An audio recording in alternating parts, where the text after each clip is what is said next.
On the 3rd of June 2026, the United States Trade Representative's Office released a document that sent shockwaves through global trade markets. The Trump administration proposed new tariffs reaching as high as 12.5% on imports from 60 economies, citing concerns related to forced labor. The scope was extensive. More than 60 countries appeared on the target list, with the White House arguing that the measure was needed to address trade imbalances and revive American manufacturing. Vietnam, Bangladesh, Cambodia, South Africa, and Indonesia were among those affected. News headlines quickly focused on another surge of American protectionist policy. Yet many reports overlooked a critical provision hidden within the same USTR document. That provision dramatically altered the situation for Canada. According to documents issued by the United States Trade Representative's Office, goods compliant with Cusma, including most agricultural products, would not fall under the proposed action. Canada was included on the list, but in practical commercial terms, much of its trade remained exempt. That contradiction rarely appeared in the headlines, but it is central to understanding the larger story. To see why this exemption exists, why it survived repeated rounds of American tariff actions, and why its future has become one of the most important questions in Canadian economic policy, it is necessary to look back at the origins of the tariff campaign itself. The Cusma exemption did not appear by accident. It was negotiated, defended, and preserved under pressure. Now, as of this week, its continuation faces genuine uncertainty. When Donald Trump returned to the White House in January of 2025, one of the first structures he began dismantling was the very trade framework his administration had previously created.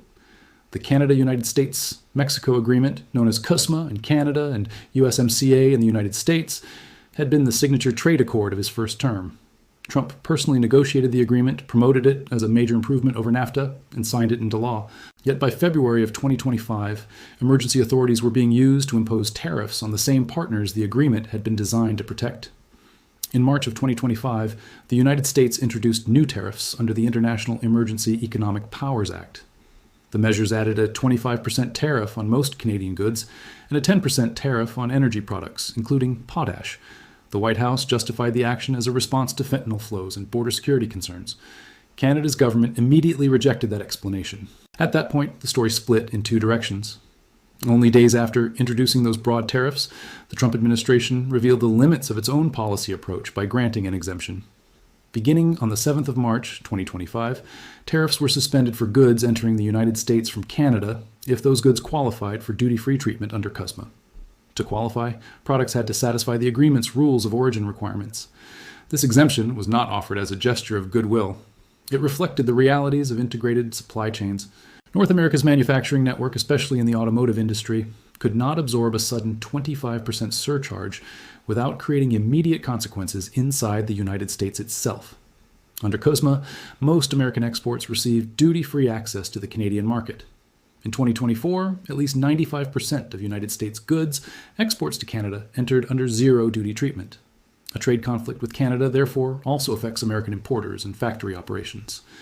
The exemption represented the economic system protecting its own foundations. Throughout the spring and summer of 2025, additional tariff waves spread across nearly every major trading partner of the United States.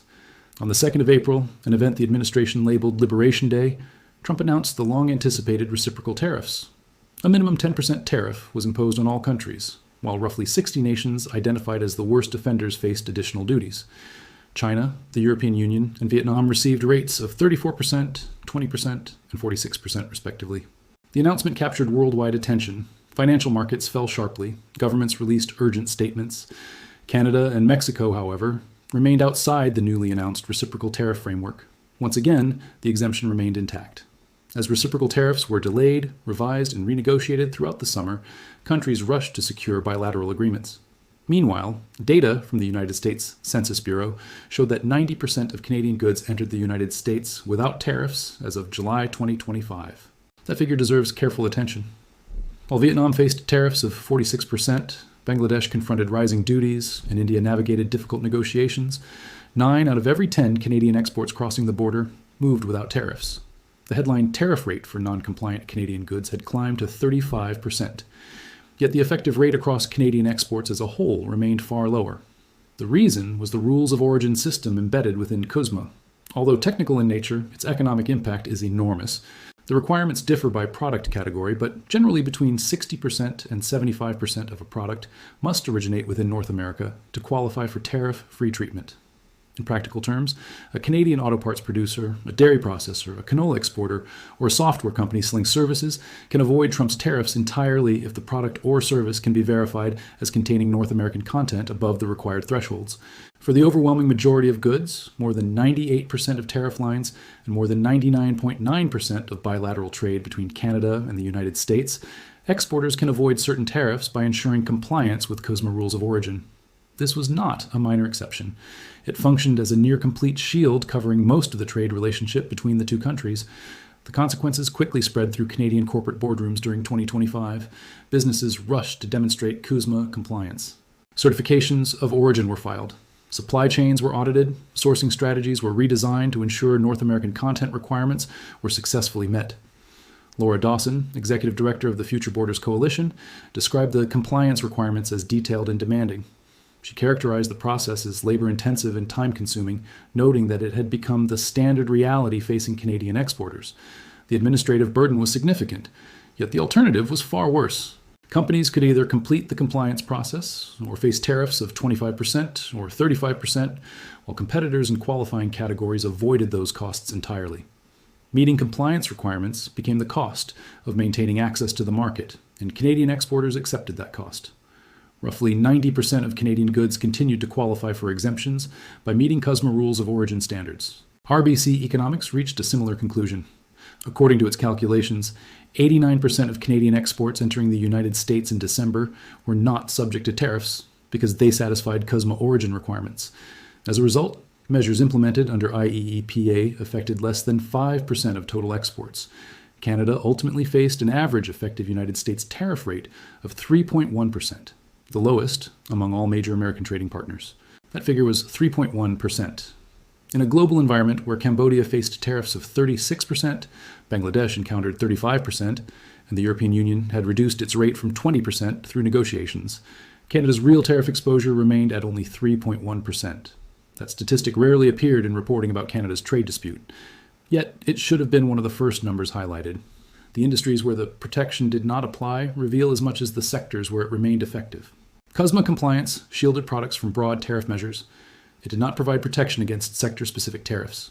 Those included Section 232 national security tariffs, covering steel and aluminum, as well as duties applied to automobiles, lumber, and selected semiconductors. Products meeting Cusma requirements still remained subject to Section 232 tariffs imposed on steel, aluminum, copper, automobiles, trucks, buses, certain wood products, and particular semiconductor categories. Those areas became the pressure points in Canada's commercial relationship with the United States. They contributed to genuine contraction across Ontario's manufacturing corridor. They resulted in actual layoffs within steel-producing communities and automotive assembly facilities. They also created serious disruption throughout British Columbia's forestry industry. Canadian value-added motor vehicle and parts production declined by 3% year-to-date during 2025, although conditions improved during more recent months. Steel and aluminum tariffs increased to 50% in June 2025. Communities such as Sault Ste. Marie and Hamilton, along with aluminum smelters located in Quebec and British Columbia, felt impacts that the Cusma exemption could not reverse. The exemption remained powerful, but it was never absolute. The political consequences created by these highly visible sectoral impacts influenced Canada's entire negotiating strategy, ahead of the Cusma review process. Canada's response was carefully calibrated. Officials sought to preserve the broader exemption while responding selectively in areas where the United States had not offered reciprocal treatment. Recognizing that most Canadian goods continued entering the United States tariff-free under Cusma, Canada removed counter-tariffs that had been introduced in March 2025 on most American imports, effective the 1st of September 2025. However, Canadian retaliatory tariffs targeting steel, aluminum, and automobiles remained in place while intensive negotiations continued. Ottawa's strategy was straightforward. The Cusma shield was considered too important to risk through a broad retaliation campaign. Targeted responses would remain focused on sectors where American exemptions had not been granted. Elsewhere, restraint would prevail. Protecting the exemption became the priority, almost regardless of cost. Then, in February 2026, the legal foundation supporting the entire tariff structure changed dramatically. The United States Supreme Court invalidated the broad tariffs imposed by Trump under the International Emergency Economic Powers Act. The court ruled that the emergency authorities being used did not authorize the sweeping global tariff system established by the administration. The White House responded immediately. Trump signed an executive order implementing a worldwide tariff of 10% beginning that same week under Section 122 of the Trade Act of 1974. A White House fact sheet confirmed that goods compliant with Cusma would remain unaffected by the new tariff.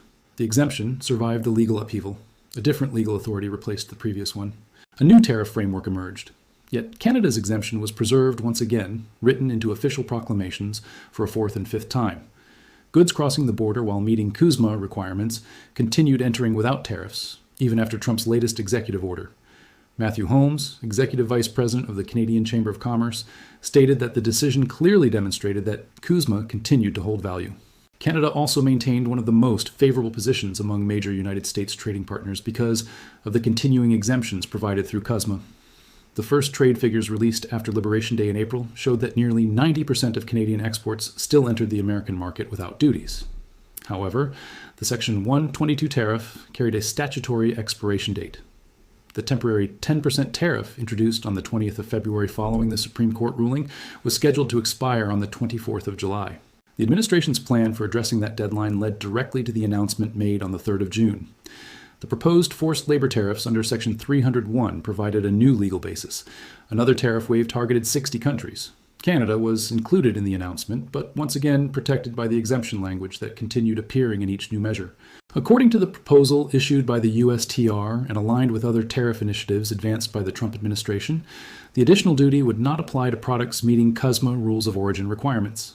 Those qualifying goods would continue entering the United States without being subject to the extra 10% tariff.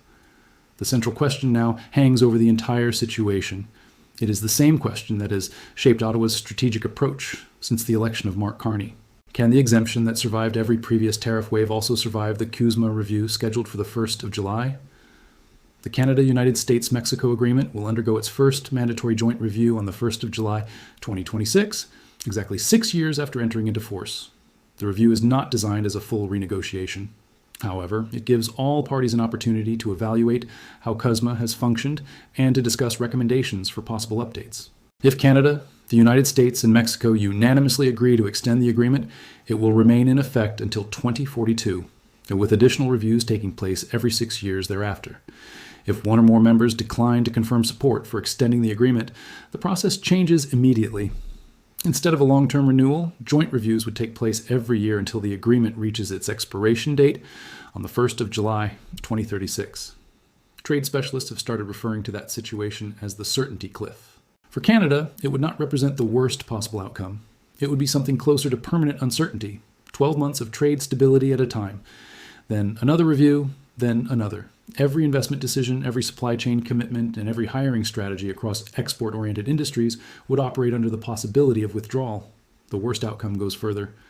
Tony Stillo, Director of Canada Economics at Oxford Economics, stated that a scenario in which Cusma is effectively removed or fails to be renewed would represent the true worst case. Under those conditions, the full impact of existing tariffs would hit the economy without exemptions, compliance protections, or special carve-outs. RBC Economics estimated that if Cusma exemptions eventually disappeared, the average effective tariff rate faced by United States importers purchasing Canadian goods could rise to 20%. The shift would be dramatic, from 3.1% to 20%. That is not simply an adjustment in trade policy. It represents a fundamental restructuring of the Canadian economy. One Canadian trade official summarized the possibility in direct terms. If the Cusma exemption disappears, the result would be an Armageddon scenario. On the 2nd of June, one day before the forced labor tariff announcement, Canada formally revealed its position. Canada-U.S. Trade Minister Dominic LeBlanc sent a letter to United States Trade Representative Jameson Greer and Mexico Secretary of Economy Marcelo Ebrard. The letter formally recommended renewal of the Continental Trade Agreement and described it as highly beneficial for all three nations.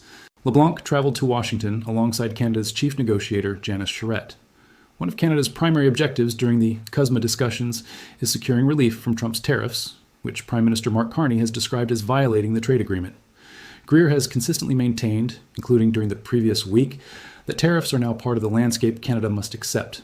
That contrast defines the negotiation. LeBlanc argues the agreement benefits everyone involved.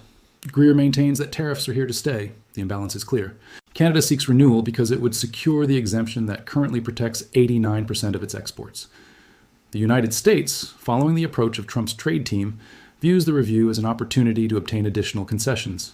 Those discussions involve digital services. They involve dairy supply management. They involve Chinese content within North American products. They also involve Canada's retaliatory measures against American steel.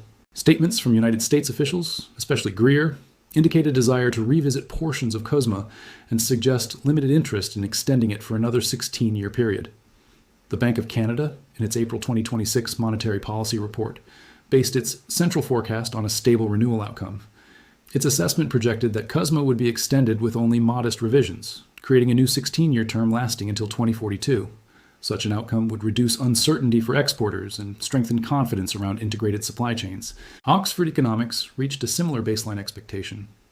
Under a favorable renegotiation scenario, the prevailing 6.3% effective tariff rate on Canadian products would fall to roughly 1%. That reduction would support a rebound in trade and contribute to stronger economic growth beginning during the second half of 2026. At the same time, Oxford Economics acknowledged that such an optimistic expectation appeared increasingly fragile. This contradiction defines Canada's position as the 1st of July approaches. Canada appears on every Trump tariff list. Its name is included in the fentanyl-related orders. It appears on the Liberation Day tariff chart. It is listed in the forced labor tariff announcement.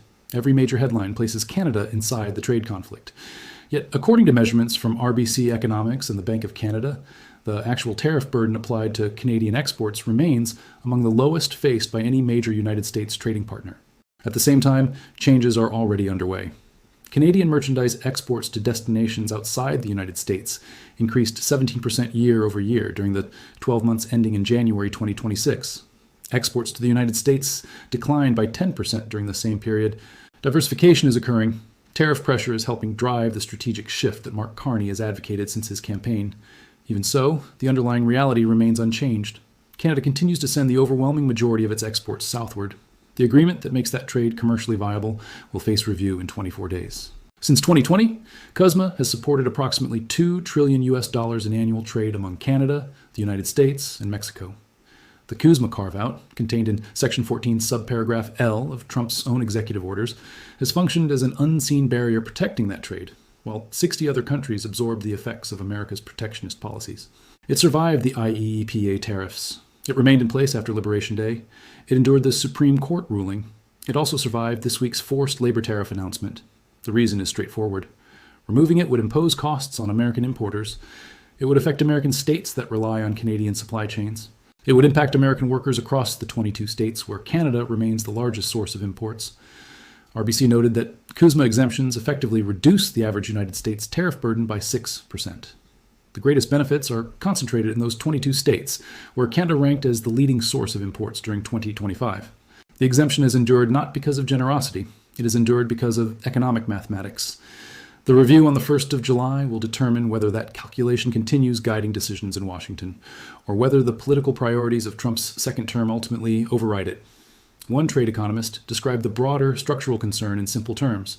The Trump administration ultimately cannot be fully trusted. Canada can negotiate. Canada can pursue an agreement, but there is no certainty that any agreement reached will always be honored.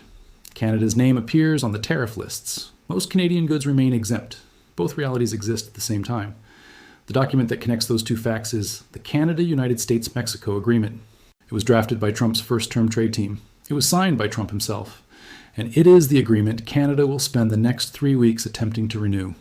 Whether that effort succeeds is no longer solely a matter of trade policy. It is a question of politics.